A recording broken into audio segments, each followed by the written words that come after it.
Mr. Krabs, have you seen my clarinet? I can't find my clarinet, Mr. Krabs! Oh, that was a clarinet, Squidward. Oh, well, I told SpongeBob to throw it away because I don't know what it was. Sorry, Mr. Squidward. What, Mr. Krabs?! Calm down, Squidward. It's just a stupid clarinet. What do you mean it's just a clarinet, Mr. Krabs? Are you out of your mind?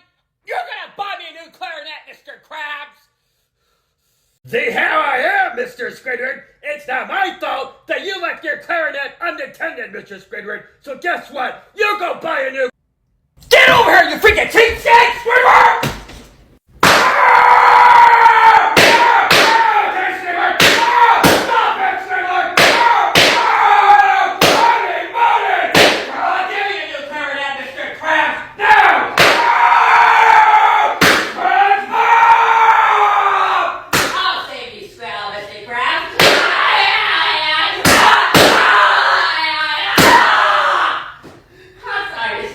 Krabs from you!